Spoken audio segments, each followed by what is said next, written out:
Yes, indeedy, folks. It's the beer drinker's guide to the Great Wahoo.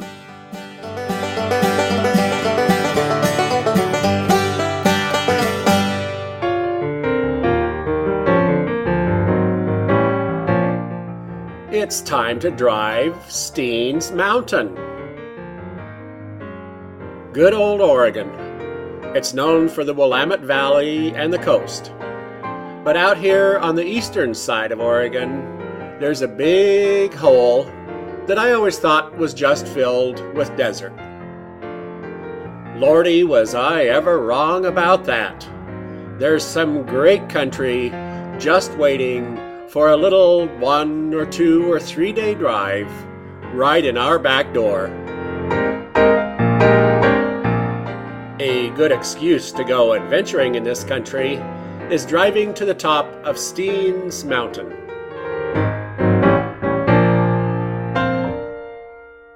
The Steens Mountains are the ones that you see off to the west as you drive from Winnemucca to Jordan Valley.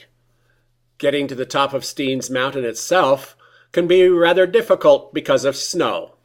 For that reason, I decided to go in July of the year 2008.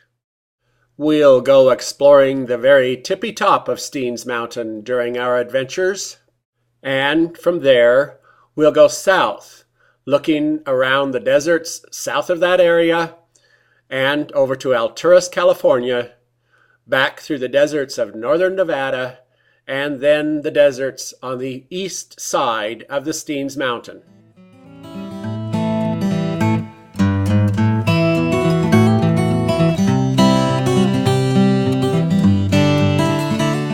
On previous episodes of Driving Steens, we made it to beautiful little French Glen. From French Glen, we headed about, a few hundred yards south and found the little dirt road that takes us up Steens Mountain.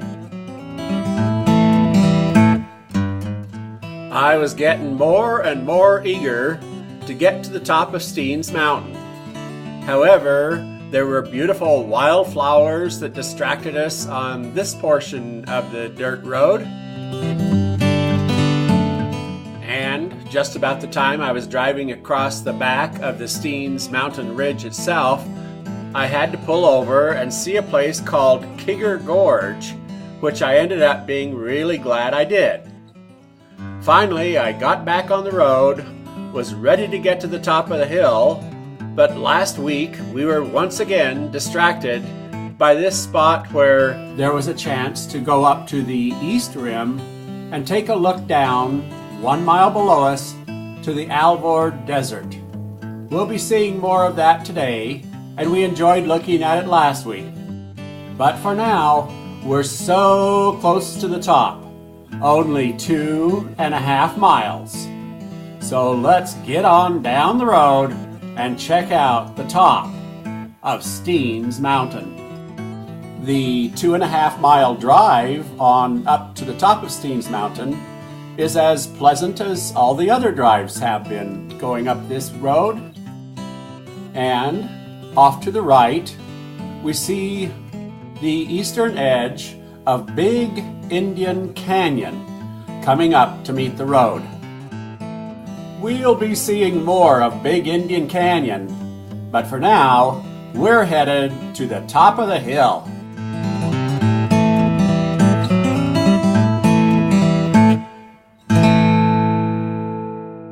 After rounding a final curve, we reach a wide spot in the road, a parking lot surrounded by these large boulders. We take a look out to the west, down Big Indian Canyon. We look up toward the north and the road that we just drove up. Out to the east, we see the Alvord Desert 1 mile below us. And to the southeast, we see the top of the mountain with its top of the mountain signature, communication poles. Looking due south, we see the iron gate that keeps us from driving to the very top of the mountain. Actually, the road is so rough and steep, I doubt I would have wanted to take my sedan up that road anyway. But, of course, being a guy, I probably would have tried. The directional sign tells us that it is 1/2 mile to the summit. There is another path around the side of the mountain to the Wild Horse Lake viewpoint. We'll take a look at Wild Horse Lake without walking out to the viewpoint. From this spot, you can get a bit of an idea of just how steep and rough the road is from here on up to the summit.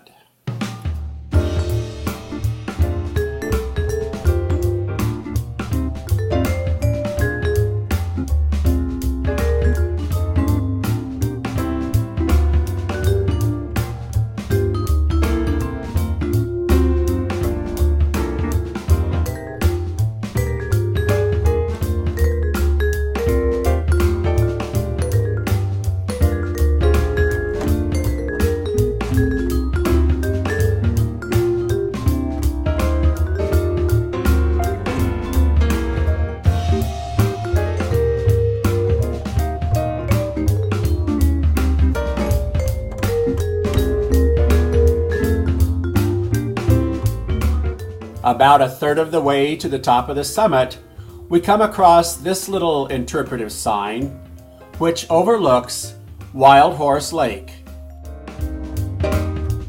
The interpretive sign tells us this beautiful little lake was carved out by a massive glacier many years ago, of course, and that the sediment that is under the lake is very interesting.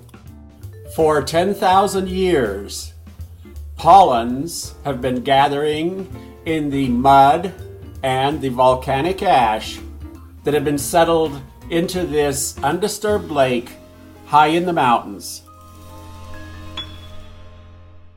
By studying these pollens, we can tell what the weather has been like around the Steens Mountains for 10,000 years. During grassy cycles with grass pollens, it would have been wetter, and during sagebrush cycles with sagebrush pollens, it would have been drier. There is work going on to coordinate the studying of the wet and dry cycles around this area with what we know of human habitation in this area over the centuries. Right about here, I found these lovely little flowers, some of which I'm sure are contributing to the pollen record in beautiful Wild Horse Lake. And then I continued my walk to the top of the hill.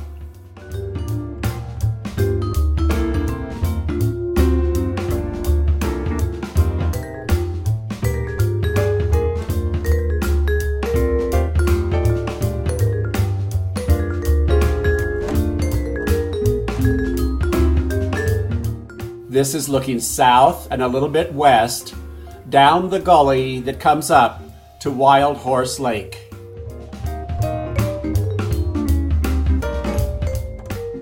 We continue our walk, looking out to the south and the east.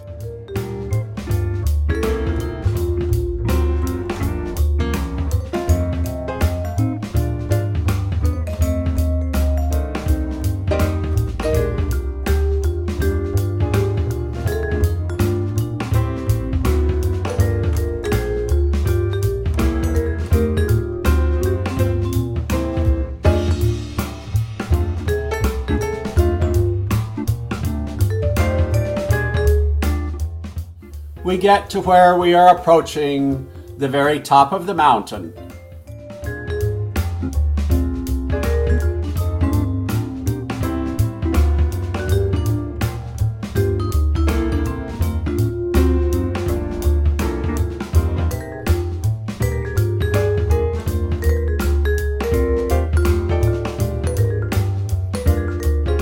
And as we approach the very rounded top of the mountain, we see that there are lots of those little yellow flowers that I had admired, as well as a whole slew of other delightful alpine vegetation. At 9,725 feet, Steens Mountain is certainly tall enough to make for an alpine environment, even though it is the first week of July and it's blasted hot on the Alvord Desert, which is 1 mile below us.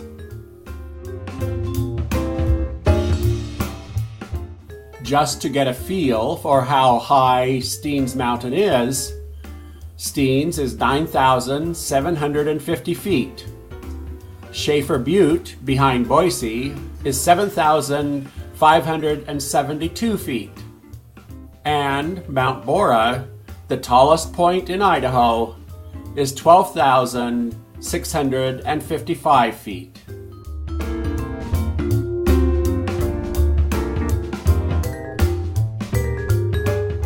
A little view to the northwest and the road that we just walked up.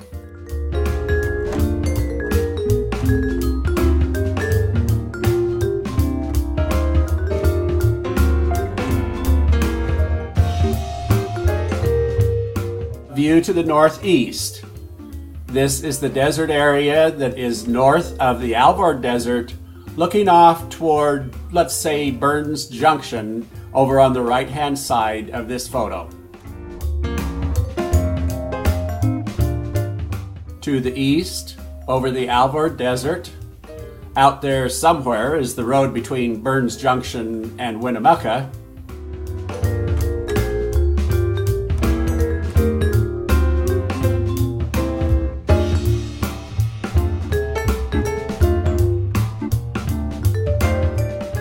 And different views from the top of the hill.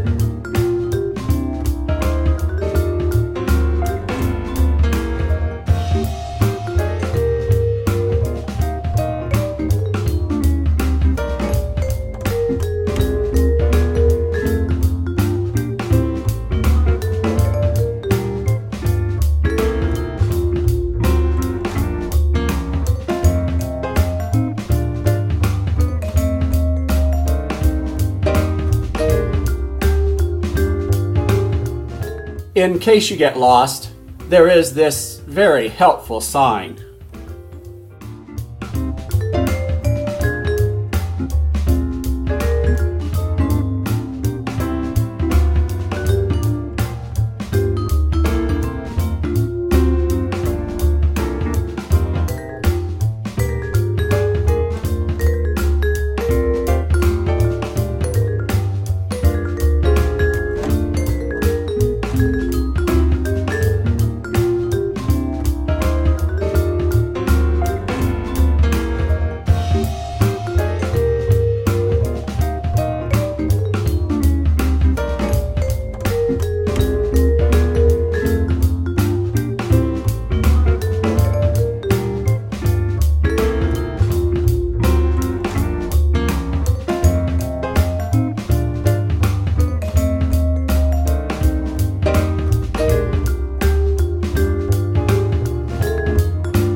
As we begin the half-mile walk back to the car, we once again enjoy the view off to the west.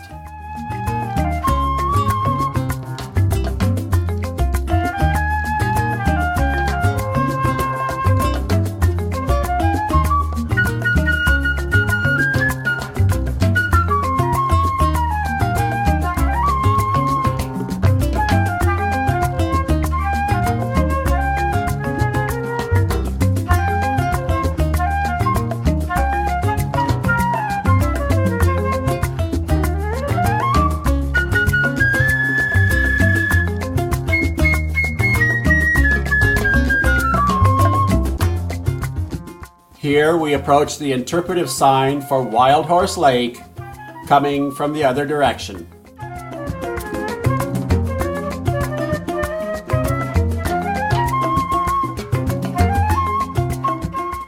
In the lower right, you can see the road we drove up Steens Mountain.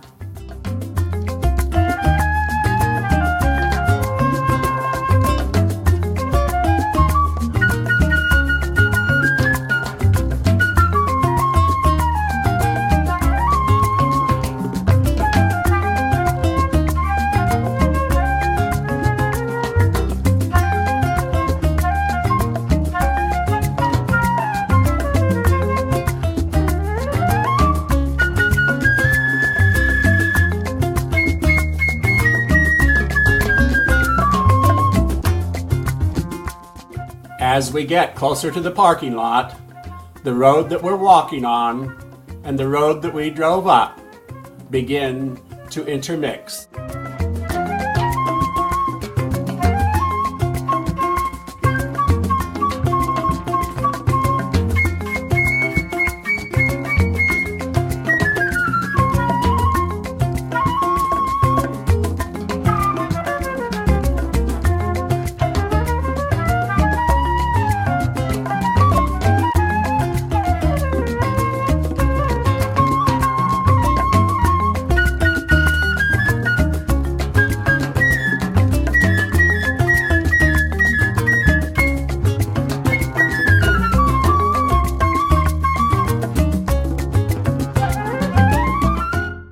Before we leave the parking lot, we take one last long glance at the top of this hill. It is such a lovely place.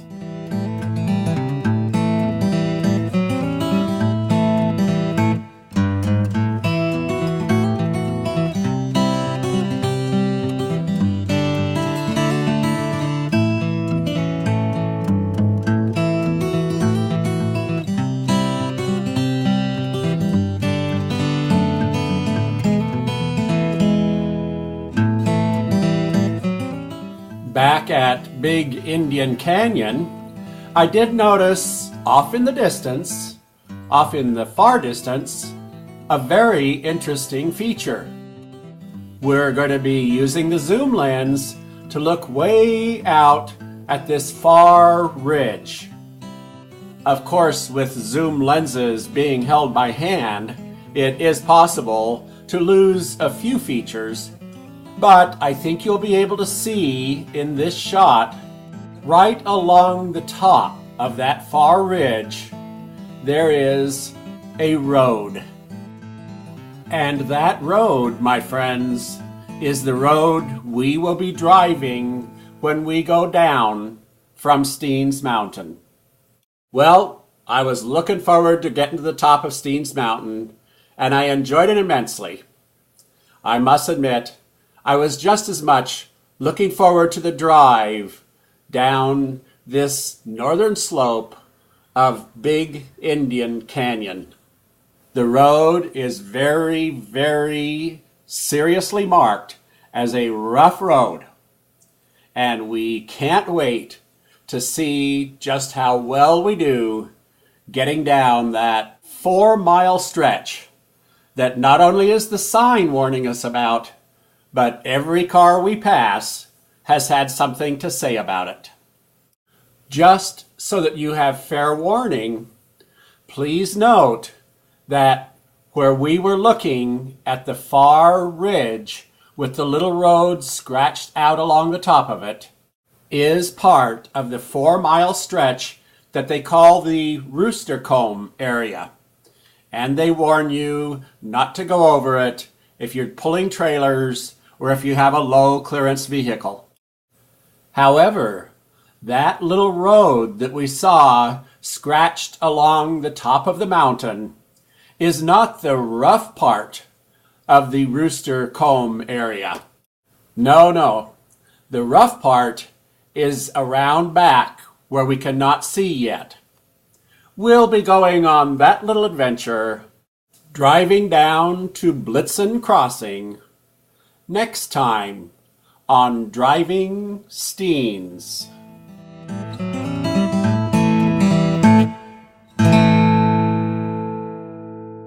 Now available from your beer drinking guide to the Great Wahoo.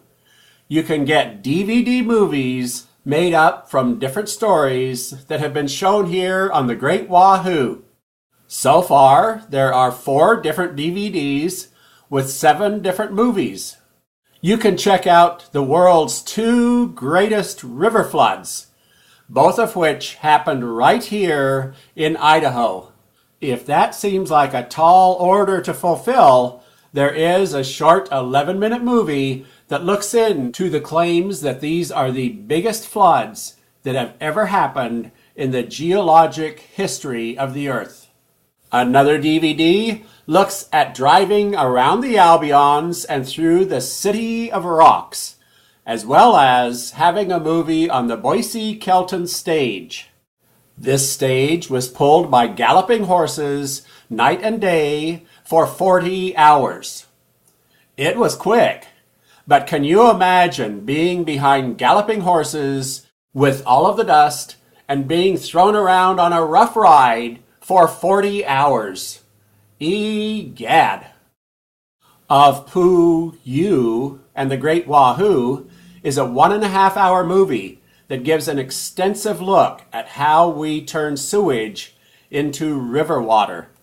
In 24 hours, what you flushed becomes swimmable and fishable. And there is a DVD with 2 40-minute movies about Boise High, about building the old campus and heating it, and the renovation that they did in the 1990s. Also available on DVD are copies of your own favorite shows, or if there was some story that was serialized on several different Great Wahoos, I can take those different segments of the story and put them on a DVD for you. For more information on my DVD movies or having your own made from past episodes of the Great Wahoo, please feel free to contact me, your beer drinking guide to the Great Wahoo, at beerdrinker@greatwahoo.com. One day, Andy found himself taking a nice Sunday drive out in the countryside going over to Parma. It was a beautiful day, but Andy found himself quite surprised to be going past a rather ramshackle house that had a big sign up front that said, "For sale, talking dog." Well, anytime we hear about talking dogs, it does raise our curiosity. So Andy decided he'd go over and knock on the door and check it out. A big, seemingly friendly guy came to the door and says, "Yeah, my name's Lou, and right you are, I got a talking dog. He's out back if you want to go check it out." So Andy went around back, and sure enough, there was a big old friendly dog. Andy says, "Well now, I hear that you can talk." The dog looks at him and says, "Well, yep, that's right, I can talk." Needless to say, Andy was rather taken aback. When he had regained his composure, he says, "Well, that is really difficult. That's just amazing," he said. "How did you come by that?" "Well," said the dog, "well, when I was a puppy, I was howling around one day, and I just decided it's about as easy to talk as it is to howl, so I started talking. Of course, it wasn't very long before people figured out that was a pretty handy thing, having a talking dog, so they put me to work. I went and worked for the CIA for years. I was in Grenada, and I was in Kosovo, and I was even over in Iraq during that first war over there. Nobody never paid any attention at all to a dog just sitting around in the corner looking for something to chew on. I got pretty good at it. I got real good at it. In fact, But the bottom line was I got tired of all the traveling. So I came back here to the valley.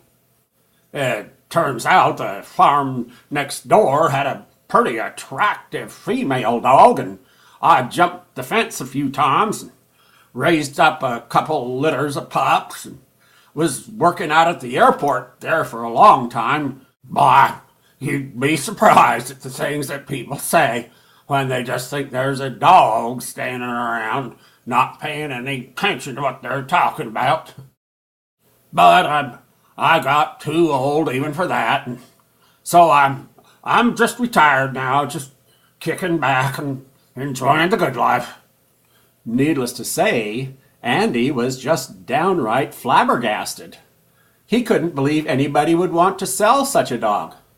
And he was sure he couldn't afford to buy him, but he sure wanted to. So he walked back to the house and knocked on the door and said, "So now, Lou, how much do you want to sell that dog for?" Lou said, "You can have him for $10. Well, once again, Andy found himself just simply knocked over backwards. $10, he says. "Lou, why on earth would you want to get rid of a talking dog for just $10? And Lou said, "Oh, he talks all right, but he's a dang liar. He never did any of that crap."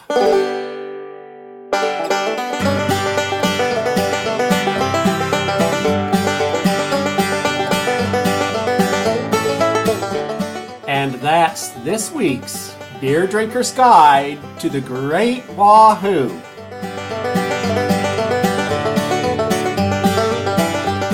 Thanks for watching.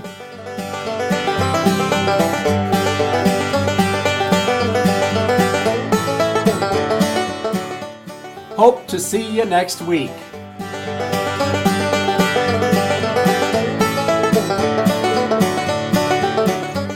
And in the meantime, keep celebrating the Great Wahoo!